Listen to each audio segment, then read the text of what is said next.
tàmbale kook l'Observateur. Mbirum coronavirus bi la ñëw tolluwaay bi ci àdduna bi ci diaspora ba téeméeri doomi Sénégal yu manqué benn faatu nañu ndax coronavirus. l'Observateur dikk nañu ne ci waxtaan mu séq ak Toussaint Manga député bokki ci comité suivi fonds force Covid-19 muy xamle ne document bu xam ne def nañ ci téeméeri millions ak juróom-ñaar yu ñu war a séddale ñu seq comité ba ne ay per jëm dikk na ci loolee l'Observateur dikk naa ñu ne te ci Khady Diop mooy fukk ak juróomi la doomu Sénégal bi faatu ndax Covid-19 lu aju ci xale ba ñu sàccoon ci poste de santé bu Kër Massar ngénte nañu ko keroog bàyyi baak yaay ja ñi ngi leewu xale bi ci xët mu njëkk l'Observateur kenn ku nekk di wax ni nga ko dundee nday ja di mboose mi ngi wax ana nan la ko soode piégé ba jël doomam yóbbu Liverpool ak li mu teg ci taabal ji niy koppar ngir téye Sadio Mané yéenekaay bii di l'Observateur xëy na ci dellu si Vox Populi nee nañu coronavirus bi faat na juróomi doomi aadama ci 48 heures mooy li mu bind ci xëtamu njëkk Libération xëy ko feelu xëy ñu xamal ne Covid-19 bi ci melokaan bu nekk fukki doomi aadama yu mu faat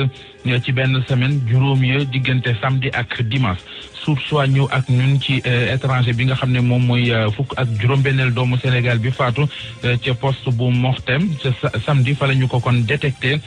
ana nan la yëf yi demee mi ngi ñu koy leeralal Grand Place xëy ak ñun ci CDEPS mi tuumal ministre de la communication ci ne aide à la presse bi ak détournement ak di jalgati da cee am Le Quotidien li mu xëyee mooy contrat Sénélec ak Akilee gis na ni yëf ya kaala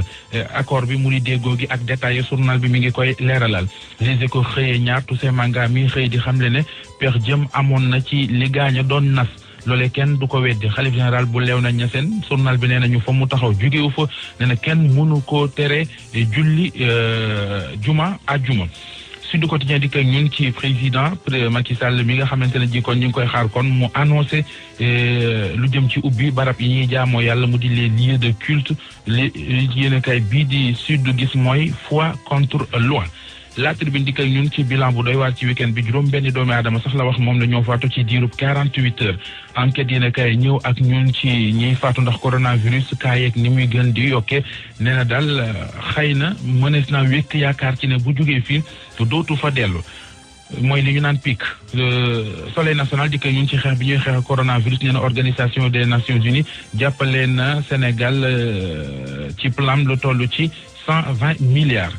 Record di ko ñun ci waxtaan wu seex na ko ak Willy Sagnol muy xam le ne muy leeral diggam ak Afrique lu tax Idrissa Gana Gueye ami jafe-jafe ngir daal mën a wane boppam fële ca Paris Kalidou Koulibaly fi mu toll ci carrière am dëgg-dëgg Aliou Cissé li mu liggéey ci équipe nationale bu Sénégal mu Willy Sagnol mi ngi koy waxtaanee ak waa Record stade yi ne kay Liverpool la xëy ñu xamal ne tontu na Real Madrid yi bëgg Sadio Mané